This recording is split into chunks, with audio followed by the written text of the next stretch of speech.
오늘 말씀의 제목을 다 같이 한번 말해 봅시다. 성도는 이렇게 살아야 합니다.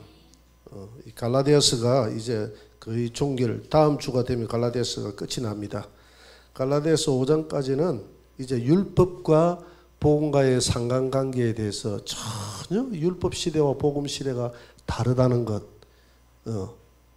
율법은, 복음은 이 믿음을 따라서 하나님의 성령이 복음을 따라, 이 믿음을 따라, 이 복음 시대에 이 복음을 따라서 임재했다는 것. 너는 내 백성이라는 임재가 이 복음을 따라서 일어났다는 것을 가르쳐 왔고, 오늘 결론장에서는 성도는 이렇게 살아야 됩니다. 마지막 성도들이, 그러면 복음 시대를 살아가는 성도들이 어떻게 살아야 될 것인가, 거기에 대해서 오늘 강조하고 있습니다. 첫 번째로, 성도는 늘 자신을 돌아보라. 늘 자신을 돌아보라.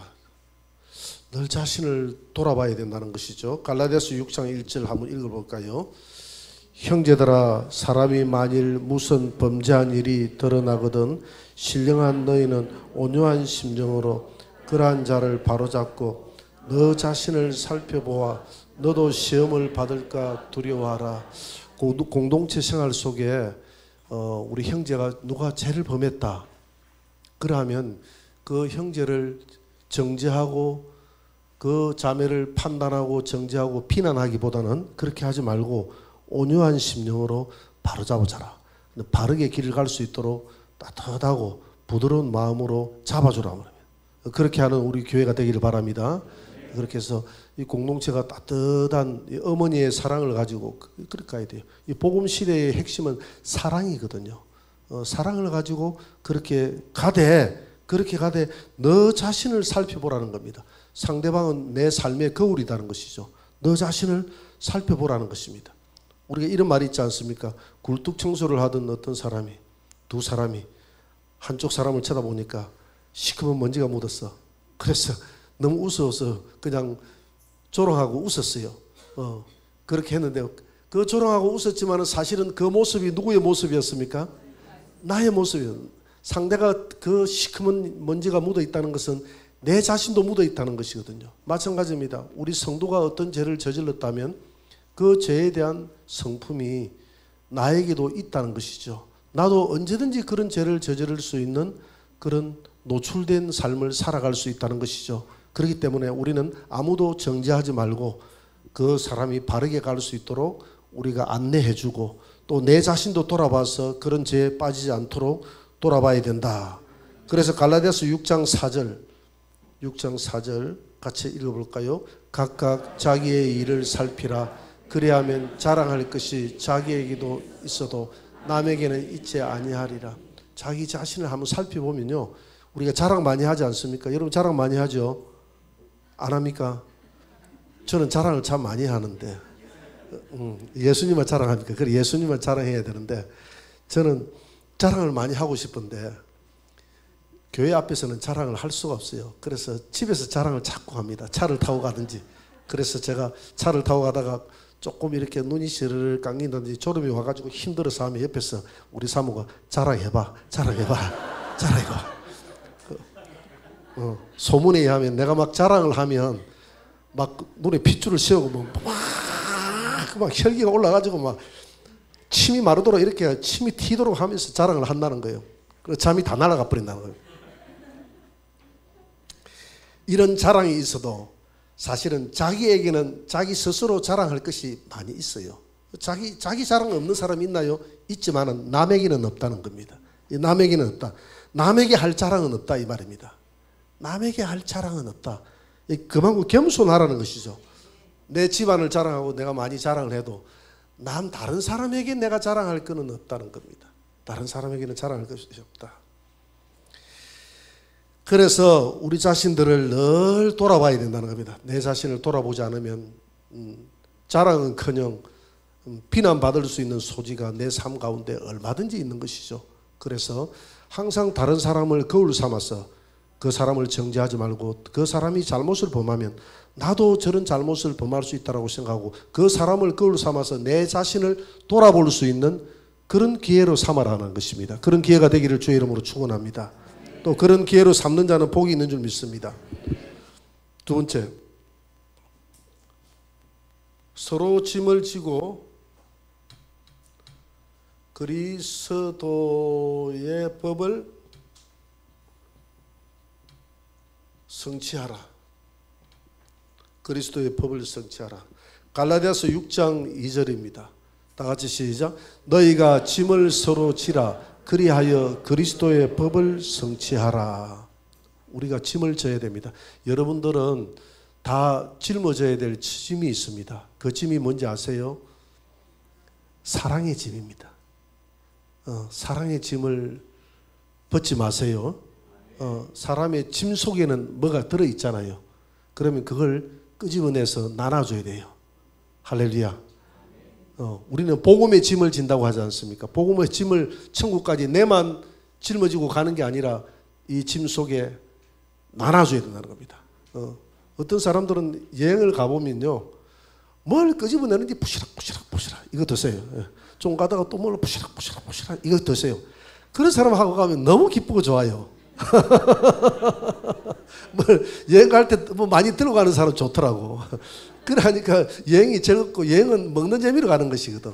이 행복한데 그냥 아무것도 없이 그냥 가면 또 뭘 많이 싸들고 가가지고 가면서 좀 차 안에서 나눠주면 될 텐데, 나중에 돌아올 때 이거 오늘 아무것도 못 먹네 이렇게 하고 또 돌아오는 사람이 있어요. 아니 아무것도 그걸 왜 싸들고 가? 다 나눠주고 이렇게 하면서 가야죠. 마찬가지입니다. 우리가 천국까지 가는데 우리가 짊어져야 될 사랑의 짐이 있습니다. 사랑의 짐이 있으면 그 사랑의 짐을 나눠주라고 오늘 주님이 짊어지라고 했지, 나눠주지 않고 사랑을 내만 간직하고 천국까지 간다? 그건 안 되는 말이에요. 여러분 출발할 때부터 나눠주세요. 차 타고 갈 때 뭐 싸우는 게 있으면 출발할 때부터 나눠주는 사람 좋더라고. 뭐 싸갈 게 있으면 저걸 먹어야 될 텐데 하면 운전이 안 되는 거예요, 잘. 그 생각이 나가지고 처음부터 아예 그냥 먹으면서 가면 운전하기도 좋고, 천국 갈 때도 마찬가지입니다. 우리가 사랑의 짐을 처음부터 다 나눠주고 미리미리 그 사랑의 힘에 의해서 가야지, 사랑의 짐을 다 감춰놨다가 겉으로는 쌩쌩하면서 하는 말은 나는 속은 따뜻한 사람이야 이렇게 하지 말고 항상 겉과 속이 따뜻하게 사랑을 나눠주면서 걸어갈 수 있는 저와 여러분들이 되시기를 바랍니다. 이게 왜 사랑의 법이냐 하면 예수님이 우리에게 주신 그리스도의 법이 사랑의 법이에요. 요한복음 15장 12절 우리 주님이 주신 사랑의 법을 한번 읽어봅시다. 내 계명은 곧 내가 너희를 사랑한 것 같이 너희도 서로 사랑하라 하는 이것이니라. 이것이 사랑의 법입니다. 내가 너희를 사랑해서 십자가에서 죽은 것 같이 너희도 서로 사랑하라. 생명을 주라. 사랑은 허물을 덮어주고 남의 허물을 말하지 않고, 사랑은 오래 참고 견디는 것이 사랑이다. 고려 초기 강감찬 장군이 거란족을 물리쳤습니다. 그래서 왕이 연회를 베풀었어요. 장군이 물리치고 수고했다고 장군을 집에 초빙해가지고 근하하게 잔치를 베풀어 줬습니다. 그런데 강감찬 장군이 자기 밥그릇을 탁 이렇게 뚜껑을 열어보니까 밥이 안 드는 거예요. 하인이 실수로 밥을 안 담았어. 그럴 경우가 있을 수가 있잖아요. 그래서 강감찬 장군이 조용하게 일어나가지고 북으로 가가지고 내 밥이 없어. 밥이 안 남겼으니까 바꿔주세요. 그래가지고 급하게 하인이 가져와서 밥을 바꿔줬습니다. 강감찬 장군이 뭐라 하면서 밥을 먹냐면 앞에 밥그릇이 좀 어떻게 됐는지 밥이 좀 식어서 내가 밥을 바꿨다고 이렇게 이야기하는 바람에 왕이 그걸 다 보고 있잖아요. 그죠? 보고 있잖아요. 그래서 강감찬 장군의 그 덕에 그 사랑에 그 놀라운 그 넓은 마음에 이 왕이 감탄을 해가지고 더 상을 베풀었다. 이 장군을 더 신임하게 됐다는 그런 내용입니다. 여러분, 우리 사랑은 허물을 덮어주는 것이 사랑인 줄 믿습니다.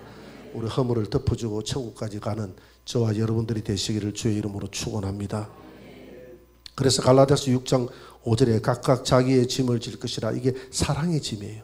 사랑의 짐을 짊어져라. 그래서 우리가 율법에서 벗어나서 복음으로 들어가 있는 자들은 사랑을 가지고 사랑의 짐을 짊어지면 율법을 덮어버리는 거예요. 사랑은 율법을 덮어버리는 것입니다. 그래서 우리가 율법에서 벗어났다는 것은 율법에서 폐기됐다는 것은 율법을 폐기한 시대에 살았잖아요. 그죠?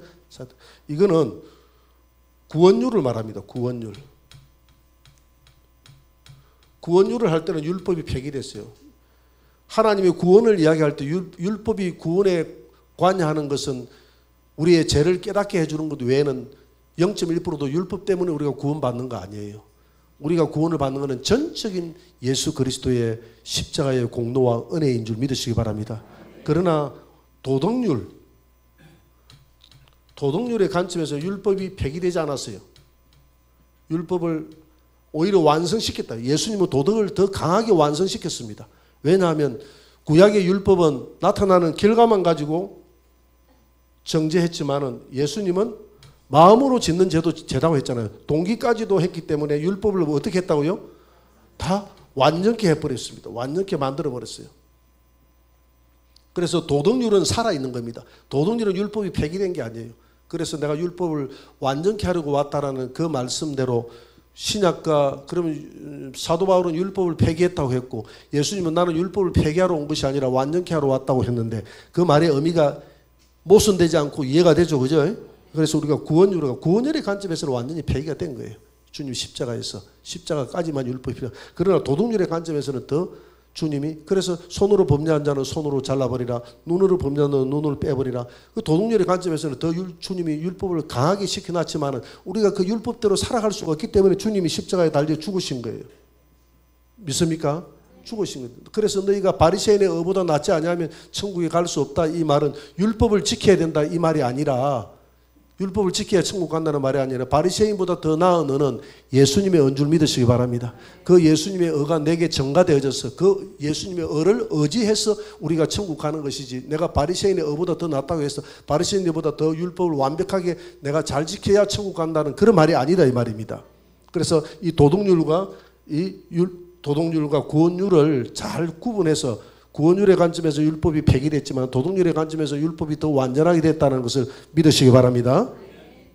그 다음에 세 번째, 말씀을 가르치는 자와 좋은 것을 함께 하라. 말씀을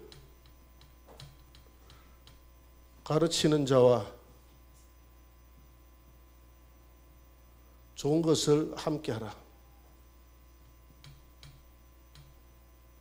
갈라디아서 6장 6절 같이 읽어봅시다. 시작.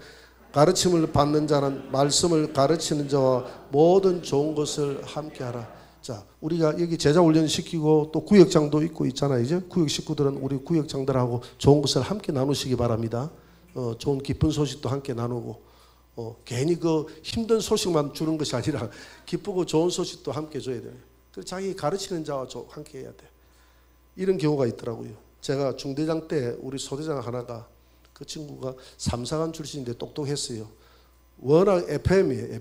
FM인데 하루는 내게 찾아와서 하는 말이 중대장님 나 이제 우리 소대원들한테 잘해주지 않기로 했습니다. 왜? 제가요 제 월급을 타면 절반을 틀어서 소대원들을 위해서 다 베풀었습니다. 그런데 돈으로 살 수 없다는 것을 제가 알았습니다. 아침에 빵하고 우유가 나오는데 우유가 하나 남아서 그것을 전령이 소대장한테 가지고 가려고 하니까 소대장이 드린다고 가져가려고 하니까 위에 고참이 주지 말라고 하더래요. 밉상짓 한다고 주지 말라고 그랬대요. 그런데 애들은 나는 자기들에게 그 우유에 10배, 100배로 줬는데 그 우유 하나 가지고 이렇게 장난을 치니까 자기가 사랑을 준 게 다 무식하다는 거예요. 그래서 내가 그랬습니다. 사랑은 돈으로 주고 살 수가 없다. 병사들의 마음을 돈을 가지고 살 수 없다. 서로 훈련 가운데 신뢰함으로 쌓아라. 이렇게 이야기를 했는데 마찬가지입니다. 우리가 모든 관계가 마찬가지예요. 위에 다 구역장이나 제자 훈련을 시키는 사람이나 다 목회자나 모든 교회 안에서의 리더급에 속하는 사람들은 사실은 더 리더를 받는 사람들보다는 더 시간과 더 모든 것을 희생하잖아요. 그죠? 희생해서 드리잖아. 희생해서 드리지만은 그러나 좀 부족함도 있어요. 부족함이 있다고 우유를 그냥 주지 말라 이렇게 하지 말고 좋은 것을 함께 나누자 이 말입니다. 좋은 것이 있으면 그것이 갑이 되고 안 되고 그걸 떠나서 그게 사랑이거든요. 좋은 것을 함께 나눌 수 있는 그런 사랑이 있게 되기를 주의 이름으로 축원합니다. 그 다음에 네 번째로 심는 대로 거둔다. 갈라디아서 6장 8절 다 같이 한번 읽어봅시다. 시작. 자기의 육체를 위하여 심는 자는 육체로부터 썩어질 것을 거들고 성령을 위하여 심는 자는 성령으로부터 생명을 거두리라. 자, 심는 대로 거둔다. 여러분, 우리가 이 땅에서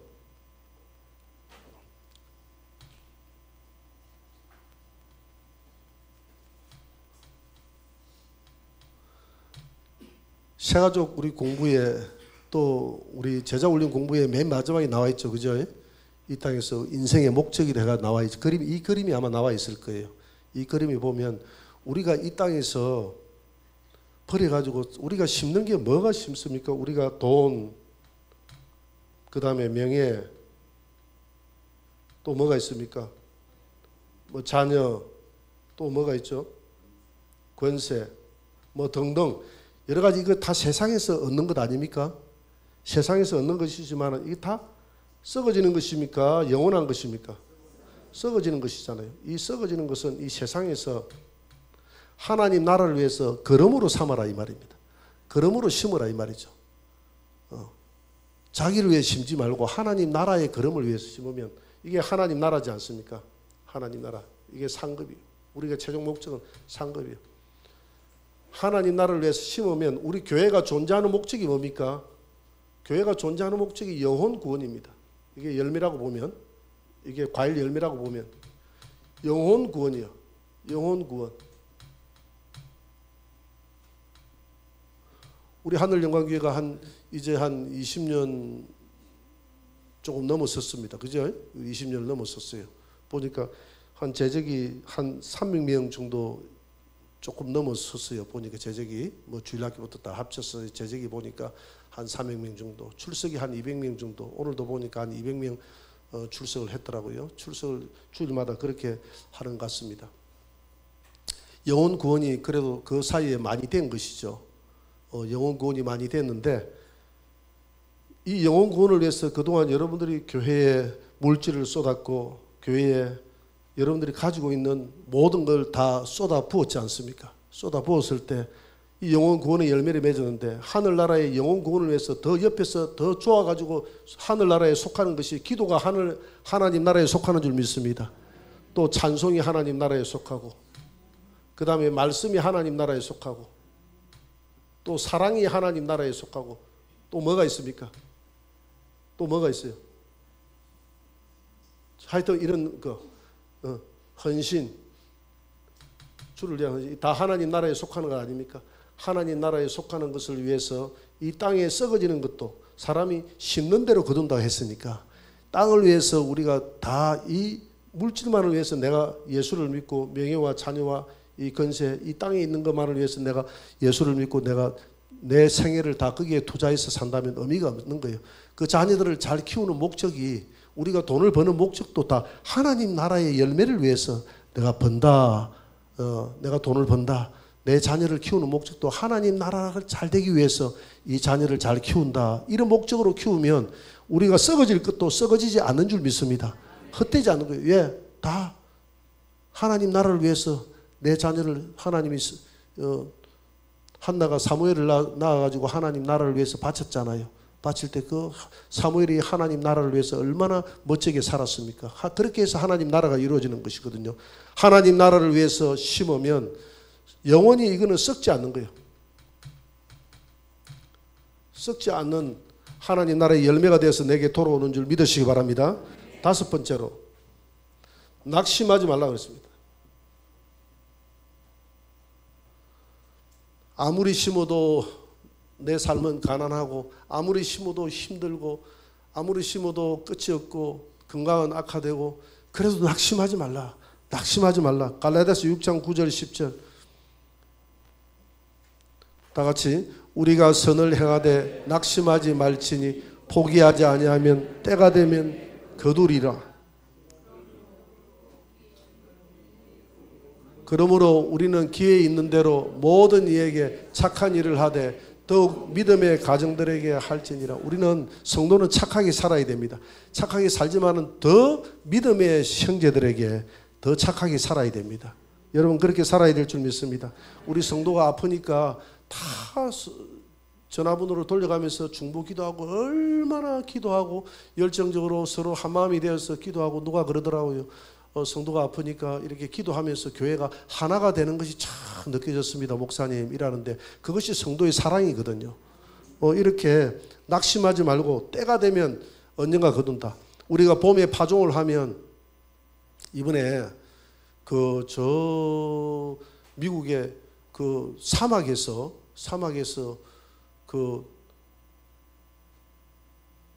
비가 막 내리는데 내리지 않는 곳에 비가 내리니까 사막 속에 있던 몇천 년 전에 있던 그 올챙이 같은 거 있잖아요. 송사리 같은 게 부활을 해가지고 살아났다고 하면서 그렇게 그리 될 수도 있는가 봐요. 거기에 없는 곳이 그게 살아나가지고 사진을 찍어가지고 그게 그래서 그게 깨어났다. 그게 깨어났다. 사막에서 드디어 깨어났다. 이렇게 이야기하더라고요. 마찬가지입니다. 우리가 봄에 씨를 심으면 이 씨가 죽은 것 같지만 가을이 되면 다 씨의 열매를 거두는 줄 믿습니다. 우리 인생은 지금은 이제 가을이 아니에요. 여러분들이 열심히 지금은 심는 시기 아닙니까? 봄에 심고 지금은 여름에 파종을 거치는 시기예요. 이 시기를 거치고 나면 내 인생의 황혼이 저물어서 주님 앞에 섰을 때 내가 주를 위해서 살았던 이 모든 것은 다 거둘 때가 있다. 그래서 낙심하지 말라는 겁니다. 보라, 내가 속히 오르니 내가 줄 상이 내게 있어 일한 대로 갚아주리라. 하나님께 나아가는 자는 하나님이 살아있는 것과 반드시 그를 찾는 자들에게 상 주시는 이심을 믿고 나아갈지니라. 육체를 위해서 썩어질 것을 살았다면 썩어질 멸류관을 얻을 것이고 하나님 나라를 위해서 살았다면 영원히 썩지 않는 하나님 나라의 멸류관을 여러분들이 스테파노스 싸워 이기는 그런 멸류관을 받아서는 저와 여러분들이 되시기를 주의 이름으로 축원합니다.